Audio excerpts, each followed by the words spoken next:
नमस्कार।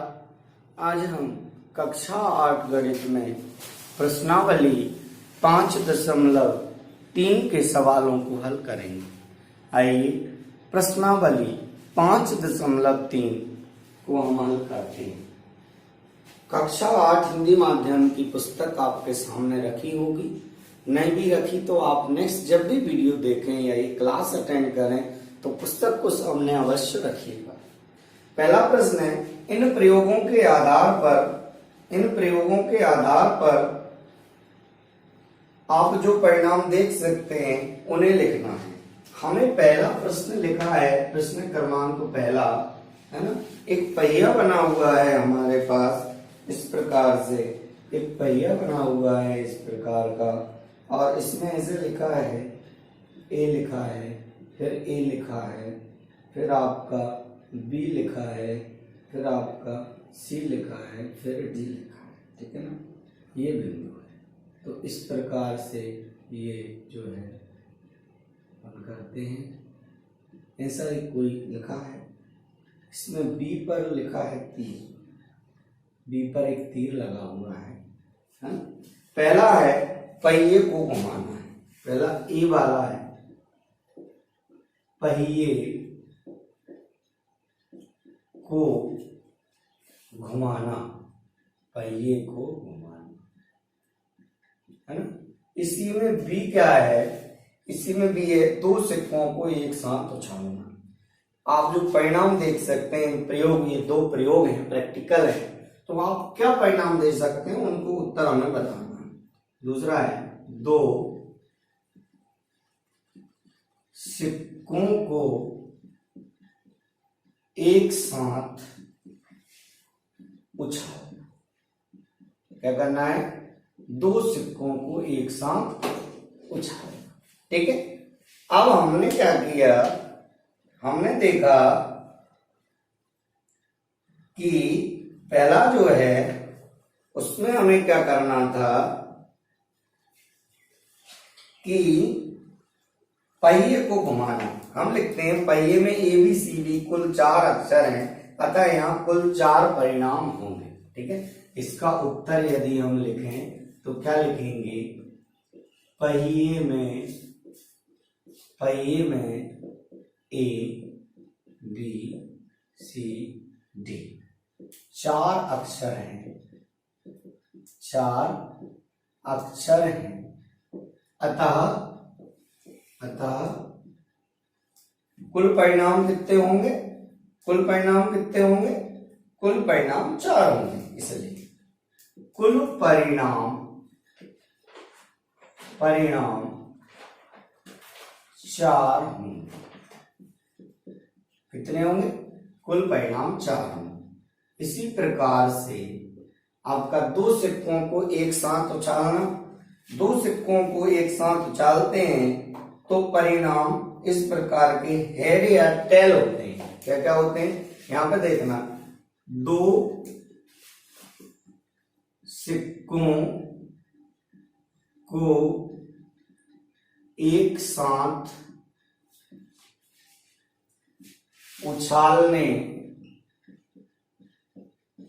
पर परिणाम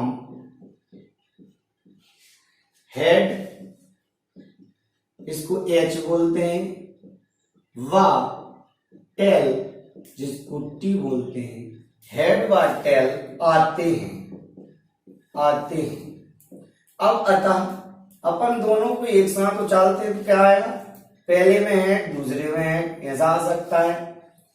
पहले में हेड दूसरे में टेल, ऐसा आ सकता है। पहले में टेल दूसरे में हेड, ऐसा आ सकता है। और दोनों में टेल भी आ सकते हैं। यानी इस प्रकार से हम जो है लिख सकते हैं कि इसके जो परिणाम होंगे वह 4 परिणाम इस प्रकार होंगे, हेड टेल, टेल हेड और टेल होंगे। यहाँ पर इस प्रकार से कितने परिणाम होंगे, इस प्रकार के ये 4 परिणाम होंगे। और प्रश्न क्रमांक 1 हमारा इस प्रकार से कंप्लीट हो जाएगा। ठीक है, आप इसको नोट कर ले। अब प्रश्न क्रमांक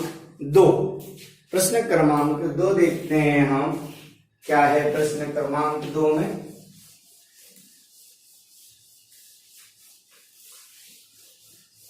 प्रश्न क्रमांक 2 कहता है, प्रश्न क्रमांक 2, एक पासे को फेंका जाता है जब निम्नलिखित घटना से प्राप्त होने वाले परिणामों को लिखना है। पहले में लिखा है एक अभाज्य संख्या, दूसरे में लिखा है पहले में अभाज्य संख्या और एक अभाज्य संख्या नहीं, दूसरे में 5 से बड़ी संख्या और फिर 5 से बड़ी संख्या नहीं। तो देखिएगा हम इसके आंसर किस प्रकार से लिखेंगे।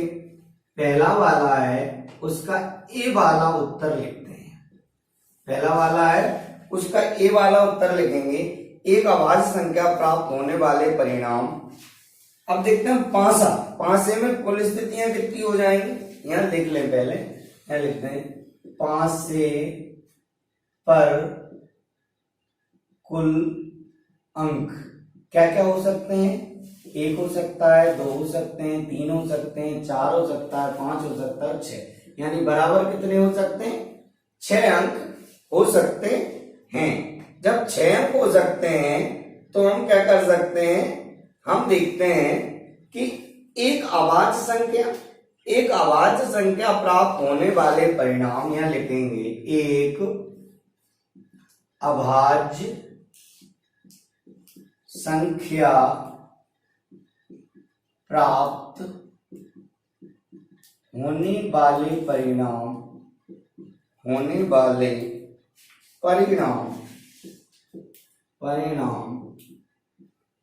क्या क्या होंगे, 2 हो सकता है, 3 हो सकता है व 5 हो सकता है, 2, 3 व 5 होंगे, 2, 3 व 5 होंगे, ठीक है ना। अब इसका इसी का बी वाला भाग क्या कह रहा है, प्रश्न में बी वाला भाग कह रहा है कि एक अभाज्य संख्या नहीं। अब कह रहे हैं देखो आप, एक अभाज्य संख्या नहीं होने पर परिणाम क्या क्या होंगे, इसको हटा दो, इसमें से 1 हो सकता है, 2 हो सकता है, 1 हो सकता है, 4 हो सकता है व 6 होंगे। जब अभाज्य होंगे तो 2, 3, 5 होंगे और अभाज्य नहीं होंगे तो 1, 4 और 6 होंगे, ठीक। अब आ जाते हैं नंबर 2 इसी का।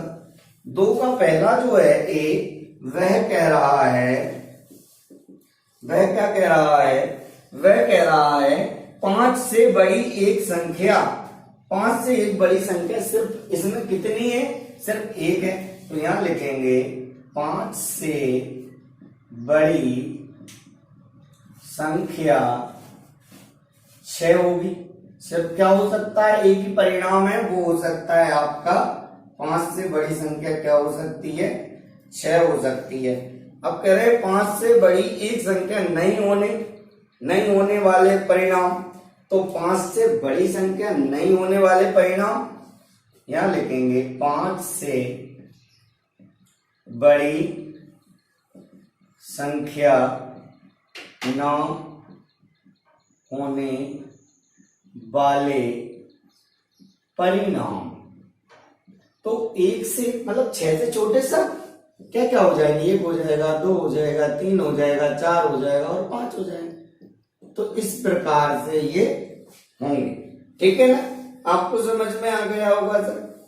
अब मैंने ये पहले और दूसरा आपको करा दिया, तो तीसरे प्रकार का जो प्रश्न है 3, 4, 5 3 प्रश्न और इसमें आपके बचते हैं। और 3 प्रश्नों में आपको क्या करना होता है कि इन्हीं 3 प्रश्नों को ठीक पहले और दूसरे के जैसे आपको हल करना है। इसमें आपको प्रायिकता लगानी है।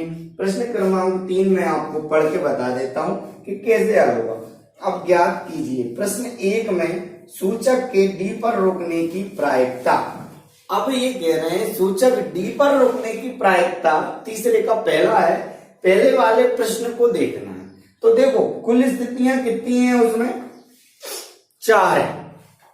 कुल स्थितियां कितनी है, 4 है। अब डी पर रुकने की स्थितियां कितनी है, 1 है। तो क्या आंसर हो जाएगा, क्या आंसर हो जाएगा, आंसर हो जाएगा 1 बटा, है ना, क्या आंसर हो जाएगा? डी पर रुकने की जो प्रायिकता है वह हो जाएगी हमारी 1/5। कैसे? क्योंकि देखो ए 2 बार है, ए 2 बार है, फिर बी है, फिर सी है, फिर डी है। कुल स्थिति कितनी हो गई? 5। डी पर कितने बार में रुकेगा? एक बार रुकेगा। तो प्रायिकता का सूत्र क्या होता है? प्रायिकता बराबर अनुकूल स्थितियां बटे कुल स्थितियां। अनुकूल स्थितियां कितनी है? डी कितनी बार आ सकता है? 1 बार। और कुल कितने में से आएगा? 5 में से। तो उसका आंसर क्या हो जाएगा? 1/5। ये मैंने तीसरे का पहला आंसर आपको बता दिया है, जो आप हल करोगे स्वयं। अब है बी, अच्छी प्रकार से फेंटी हुई 52 ताश की गड्डी, लिखा है इस पर एक इक्का प्राप्त करने की प्रायिकता। ध्यान देना बेटा, मैं आपको बता देता हूं, ये 10वीं क्लास में बहुत इंपॉर्टेंट चीजें हैं। 10वीं में भी आपको पढ़ने को मिलेंगी, और यदि आप 8th में पढ़ लेंगे तो आपको आगे दिक्कत नहीं आएगी। एक ताश की गड्डी जो कार्ड होते हैं, उन कार्ड में कुल पत्ते होते हैं 52। कितने पत्ते होते हैं? 52। और ये कह रहे हैं कि उसको पूरा फेंट के, मतलब ऐसे ऐसे करना होता है, उसमें से एक कार्ड निकाला जाता है, तो उसके इक्का होने की प्रायिकता बताना है। अच्छा, इक्का कितने होते हैं उस गड्डी में? इक्का होते हैं बेटा 4। कोई भी जो अंक रहते हैं उसमें 1 से लेकर 13 तक के अंक रहते हैं, और वो 13 जो अंक रहते हैं उनमें सारे के सारे अंक होते हैं 4। ऐसे करके सारे अंक कितने होते हैं? 52। तो इक्का हो गए 4, कुल हो गए 52, तो उसकी प्रायिकता क्या हो गई? 4/52। और 4/52 को जब अपन काटते हैं, भाग लगाते हैं, तो आंसर आता है 1/13, है ना? तो क्या हो जाएगा आपका आंसर?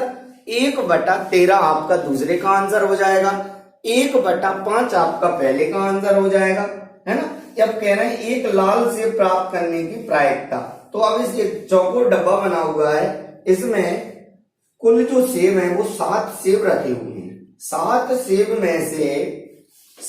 सेब में से 4 रेड हैं और 3 ग्रीन है, हरे हैं। ठीक है, तो ये कह रहे हैं लाल सेब, तो कुल सेब बटे में आ जाएंगे 7, और लाल कितने हैं? 4, तो इसकी प्रायिकता हो जाएगी 4/7। तो ठीक इसी प्रकार से ये तीसरा क्वेश्चन आप हल कर लेंगे, है ना? चौथा आप स्वयं हल करेंगे। धन्यवाद।